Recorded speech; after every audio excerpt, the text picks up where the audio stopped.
এইবাৰ মই কি কৰিছোঁ চোৱা, এই সৰু পানীৰ টোপাল যিটো চিৰিঞ্জৰ পৰা উলিয়াই ৰাখিছিলোঁ, সেই পানীৰ টোপালটো মই লেজাৰ লাইটৰ সহায়ত ব্লেক বৰ্ডত মই ফ'কাছ কৰিছোঁ। তোমালোকে দেখা পাইছানে? মৰমৰ ছাত্ৰ ছাত্ৰীসকল, আজিৰ আমাৰ আলোচনাৰ বিষয় হৈছে অণুজীৱ, যাক ইংৰাজীত মাইক্ৰবছ বুলি কোৱা হয়। কি বুলি কোৱা হয়? Very good. অণুজীৱ ঘাইকৈ 4 প্ৰকাৰৰ, যেনে বেক্টেৰিয়া, ভেঁকুৰ, প্ৰটোজোৱা আৰু শেলাই।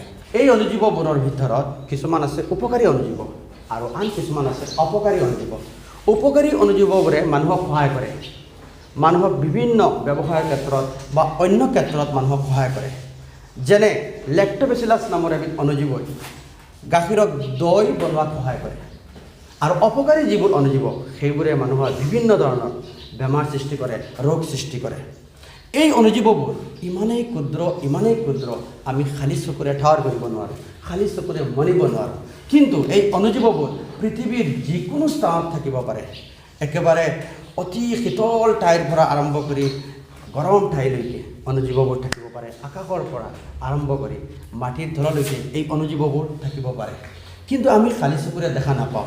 সেই হিচাপে আমাৰ হাতৰ তলুৱাটো অণুজীৱবোৰ, বিভিন্ন বেমাৰৰ অণুজীৱবোৰ, ভাইৰাছ, বেক্টেৰিয়া বা তোমালোকে হয়তো শুনিছা জাৰ্মছ, বীজাণু বা কীটাণু বুলি তোমালোকে হয়তো ক'ৰবাত টিভিত এডভাৰটাইজমেণ্টত দেখিছা। এনেকুৱা অণুজীৱবোৰ আমাৰ হাততো থকাৰ সম্ভাৱনা অধিক। কাৰণ মানুহে যিকোনো কাম, যিকোনো বস্তু হাতেৰে টাচ কৰে, হাতেৰে কাম কৰে। গতিকে সেই হিচাপে হাতত থকাৰ সম্ভাৱনাটো অধিক। কিন্তু আমি তোমালোকে চবে নিজৰ নিজৰ হাতখন চোৱাচোন, হাতত তলোৱা চোৱাচোন, কিবা বস্তু দেখা পাইছানে? দেখাত হাতখন পৰিষ্কাৰ, কিন্তু এই পৰিষ্কাৰ হাতখনতেই বহুতো কিবা কিবি বেমাৰৰ বীজাণু থাকিব পাৰে, ভাইৰাছ থাকিব পাৰে। COVID-19 অৰ্থাৎ কৰোণা ভাইৰাছৰ সময়ত ডক্টৰসকলে আমাক পৰামৰ্শ দিছিল যে হাত দুখন চাবোনেৰে ভালদৰে পৰিষ্কাৰ কৰি ৰাখিব লাগে। তোমালোকৰ মনত আছেনে? Okay, very good. তেনেহ'লে আজি আমি প্ৰেক্টিকেলি বাস্তৱত এইটো প্ৰমাণ কৰিম, সঁচাকৈয়ে মানুহৰ হাতত জাৰ্মছ বা বীজাণু বা বিভিন্ন বেমাৰৰ কীটাণু ইত্যাদি মানুহৰ হাতত থাকে নেকি। সেই হিচাপে আজি মই এটা সৰু লাইট লৈ আহিছোঁ, দেখিছানে? এইটোৰ নাম কি? য়েছ, ভেৰি গুড, চবে জানা দেখোন। হয়, চোৱা, এই লেজাৰ লাইটটোৰ এটা বিশেষত্ব আছে যে এই লেজাৰ লাইটটো হৈছে ওৱান কালাৰ।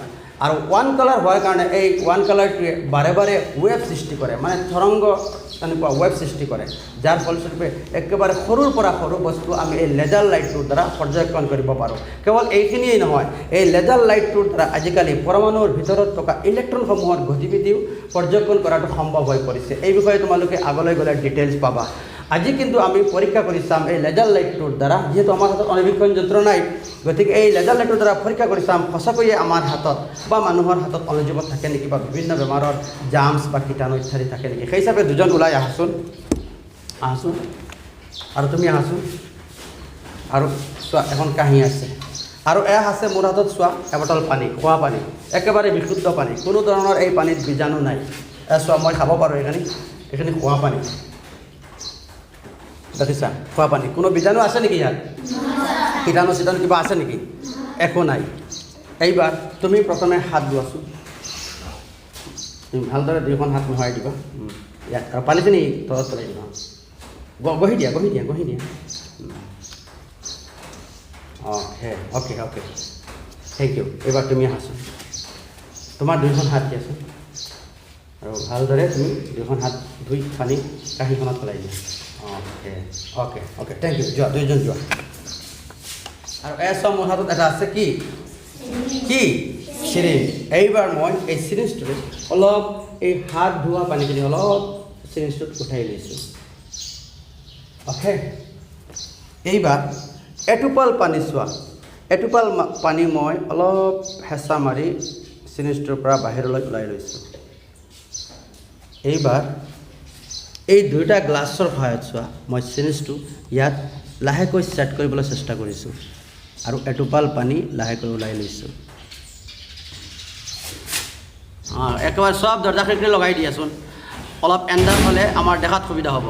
এইবাৰ চোৱা, মই এই চিৰিঞ্জৰ পানীৰ টোপালটো লেজাৰ লাইটৰ সহায়ত মই ব্লেক বৰ্ডত চোৱা ফ'কাছ কৰিছোঁ, দেখিছানে চবে?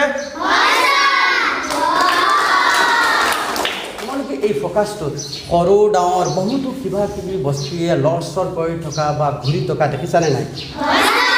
ইয়াৰ ভিতৰত কিছুমান বস্তুৱে আছে জাৰ্মছ বা বীজাণু বা কীটাণু যিবোৰে মানুহৰ অনিষ্ট সাধন কৰিব পাৰে, যিবোৰে মানুহৰ বিভিন্ন বেমাৰৰ সৃষ্টি কৰিব পাৰে, ৰোগৰ সৃষ্টি কৰিব পাৰে। গতিকে এতিয়াৰ পৰা তোমালোকে খোৱা বোৱাৰ আগত ভালদৰে দুখন হাত পৰিষ্কাৰ কৰি ল'বা, হ'বনে?